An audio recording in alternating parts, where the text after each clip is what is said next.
My parents died in a car crash when I was 14. Don't feel bad for me or anything. I've made my peace with it. I made my peace with that many years ago. Life with them was never really great, but I do miss them. It's just that they taught me one thing that I should not do, or really ever do, is just to sit around wallowing in self-pity. I just wish they hadn't sent me to live with my Aunt Louise. Does anyone have that one family member that's just a little strange? A little cut off from the rest of the family? Aunt Louise was ours. She was our closest living relative.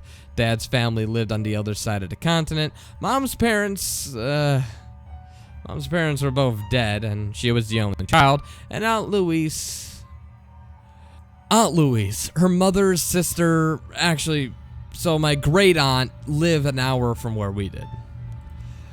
When my folks were alive, we rarely visited Aunt Louise, and to be perfectly honest, I half expected her to refuse to take me in. I was fully prepared to become a ward of the state or move across the country, but as soon as I heard that Children and Family Services have contacted her about taking me in, she accepted.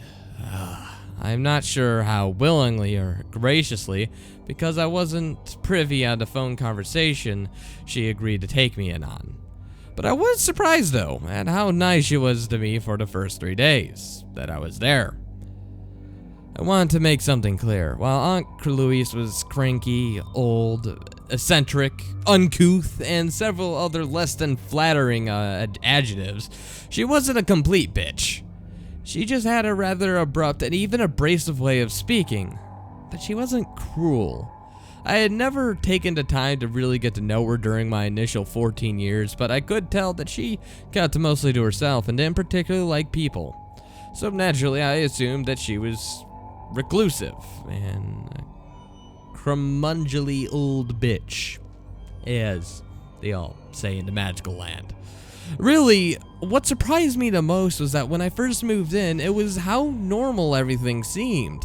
At least at first. Aunt Louise cooked, cleaned, and watched TV, talked to neighbors on the phone, etc., just like anyone else would. And she told me right away that she had little in the way of expectations from me, or at least none that my parents wouldn't have. Don't stay out too late. Let her know if you're gonna be late coming home. Finish your homework before you watch TV, and clean up after yourself, etc., etc., etc. Basically, the usual jazz that you hear on all the magical cartoon shows that all the cool kids seem to be watching these days. However, there was one rule, and that rule was actually strange, and it stood out from all the other rules just based on how strange it was. At first, I tried not to worry about it. Old people sometimes have those odd things about them that are just odd, and I initially thought that's all it was. But I was wrong. She insisted that many times when I entered or left a room, I would just shut the door right behind me right away. It didn't matter if I was only going to be back in a room for a few seconds or if I was going to leave. If I entered a room, I was expected to immediately shut the door. And the same was true if I left it. I often forgot about this rule in my first week or so there. She never failed to remind me of it. "Shut that damn door!" she would yell. Anytime I forgot, it never seemed to matter if it was in the house. She could always tell when I had not shut the door just after opening it. Her house was old, and to my understanding, she was not its first owner. She had lived in it since Mom was a girl. I had no idea how old it actually was, in fact. It could actually have been over 100 years, judging by its design and layout. It had 2 floors, a basement, sub-basement. That last floor threw me through a bit of a loop when I discovered it existed. I was washing a load of my clothes when I noticed the door was closed. Naturally, in the far-off utility room. The basement was unfinished. It was mostly dirt flooring with bits and bobs stacked and piled and shelved everywhere. The only room you could really walk through without fear of stepping on something or knocking over a sack of pile was the laundry room, which was the only tiled floor down there. The door I found in the basement had a board that was laid across it, easily movable. It was as if Aunt Louise wanted a border there, but not to that anyone couldn't get past it if need be. My curiosity overtook me the second time I saw it, and I slid the board away from the door and tried it. It was locked. This didn't strike me at all strange right away. That is, until I realized that this is the only room in the house, other than the doors leading outside, that Louise kept locked. I asked her about it one day, and while she was cooking. The door in the basement? She answered. That sub-basement? Not much down there. I mainly keep, preserves down there. It's cool enough for them to keep. Right, I would answer. This really didn't explain why she kept it locked, just what she had in there. So if I ever wanted to take a look around there, for the love of Christ, boy! Why would you want to do that? I noticed that last response, her face changed and her tone went completely melancholic. Aunt Louise mostly wore the same expression, a scowl like someone just had tracked mud into her freshly shampooed carpet. Again, she wasn't really nasty as her expression indicated, but it was an expression she was most used to making, apparently.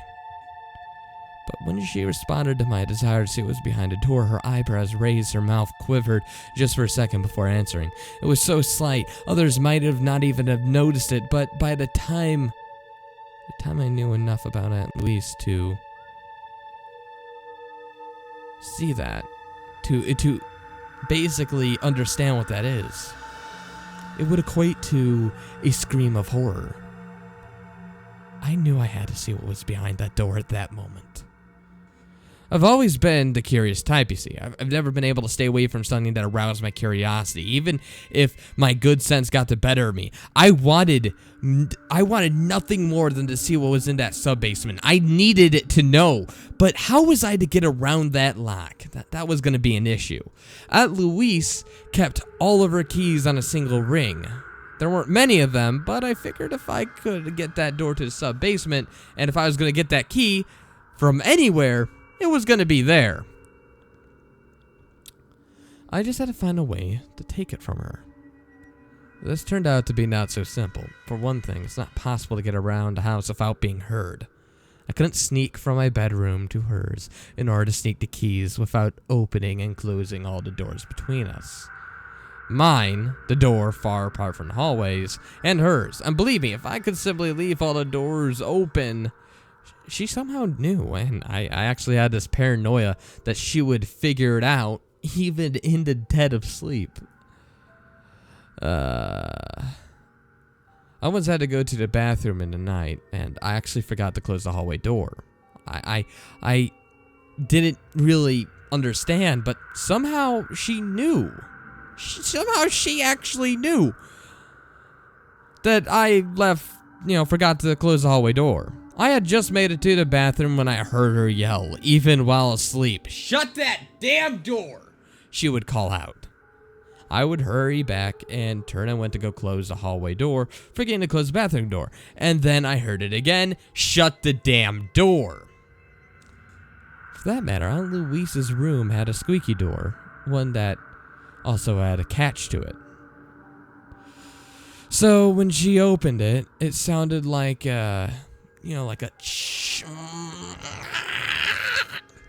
like that squeaking noise that you hear from a door opening. There was no opening that door without her noticing. It was incredibly loud, and she was a light sleeper, as I said before. So I forgot about the sub-basement door for a while. I placed my curiosity back on the back burner, and I just tried to get along with tactum with the old woman for a while. Life got a bit easier, as long as I remembered to keep all those doors shut at all times. The two of us got along famously. She didn't really get in my face about things, and I didn't get in hers. It was a pretty silent house, but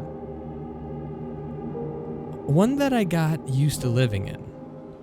I didn't even think it was strange anymore that every part of the house that was, access to a door was always to be shut. It would have struck me as more odd as anything if a door was left open. Actually, this brings me back to the day Aunt Louise fell asleep while watching The Price is Right. It was a summer day, and it was pretty hot. Louise was actually slightly less worried about the, windows being open than the doors, but she still tended only to open one at a time. And today, she had just one open. One that wasn't doing much at all to cool down the box house that, had zero room for airflow, thanks to at least chief of eccentricity. So naturally, she fell asleep, and I saw my chance. Her purse was at her feet, and I was sitting in the chair directly beside hers, reading an Avengers comic book and trying to ignore the repeated calls of, "Come on down," from the TV. I looked over at her, and I saw that she was in a deep doze. Her hearing wasn't the greatest, even when she was awake, though she was far from death. But I figured in her snooze there would be a little chance that her tiny nose, the tiny noise of me raffling through her purse might wake her up. I found her keys almost immediately and headed for the stairwell. If she woke up when I opened the door, I would just claim that I was doing a load of laundry, but she was unlikely to wake up unless I forgot to close the door, which I now never did. So that's the magical part of closing doors, I suppose. I headed down the stairs for some reason, tiptoeing even though I wasn't yet at the place I had been shut down from or shouted out from. I felt absurdly guilty despite the fact that Aunt Louise never really expressly forbidden me from going down there or from doing what I was now doing. The door to the basement was closed, but unlocked. As always, I ducked through it and I closed it, waiting a few minutes, listening for the shifting of Aunt Louise's frame in her chair, indicating that she was getting up, or perhaps that her voice was calling to ask why I was in the basement. I quietly crept for the laundry room, opened the door, and then closed it just as quick. Slipping inside, I felt for a chain, and I pulled on it. A low, eerie light flickered through the room. I had never thought of lighting as eerie as this before, but I did now. There's something about this entire endeavor that felt wrong. Just abruptly wrong. But my curiosity overrode my sense of caution, and I crept forward towards the door. I slid the board away from it. Aunt Louise had apparently pulled it back in place after the last time I had done this. The question of why she had done so played a part in my brain for a moment, but I ignored it, brought out the key ring. I found the right key, and on the third try, and I heard a loud chunk of a lock sliding away. I froze, my heart beating in my chest, wanting to hear a cry from upstairs, but I heard nothing. The door opened as silently as a ghost. There wasn't any light to illuminate the staircase beyond. I didn't even see a chain pull for a light on the stairs. My brain was screaming at the rest of my body just to turn around and forget this little adventure. But I paid no heed and crept down the stairs, feeling along for guidance. It turned out there was a tiny amount of light coming through the vents in the ceiling. There wasn't much, but I could see that there was a pull string light. Just a few feet, or just a few foot from the stairs. A stupid place to put it. It should be right there at the landing, but I walked down what appeared to be a fairly compact hallway, and I pulled the string. If possible, the light that flickered was on lower than the light that was in the laundry room. I could barely even tell I turned it on. I looked around and saw that indeed Aunt Louise did have rows of preserves down here. I was somewhat disappointed at the mundane answer to this mystery. For a moment, it seemed like a secret sub-basement was what it exactly was it was supposed to be. Except I could feel a puff of a warm breeze that should not be possible down in the dark, hard, packed earth walls and cooler subterranean air. The sense of wrongness was still there and still strong, and I realized that the long row of shelves holding jars ended in a doorway at the end, a doorway that didn't have a door. I crept forward, arms in front of me, stepping carefully. The room beyond the door was dark and smelled musty. I couldn't feel the source of what this slightly warm air was supposed to be, or what it was brushing against my skin, but I was noticing that the closer I got to the room, the warmer the air became. By the time I was at the mouth of the tunnel, somehow I started thinking of this place as a tunnel by this time. The air wasn't just warm, it was humid, it was fetid, the smell went from musty to moldy, to something even worse. I was assaulted by that sense of wrongness stronger than ever. I had to get out of here. What was I even doing walking closer? There wasn't much light, but I could see the outline of another door on the other side of the room that was adjacent. Seeing the door adjacent in Aunt Louise's house was like seeing a shattered window in someone else's. It was just wrong. It was not meant to be. But then, I wasn't precisely in Aunt Louise's house anymore, was it? This tunnel was not built for this house. I knew that in my soul. This was here long before this place ever was.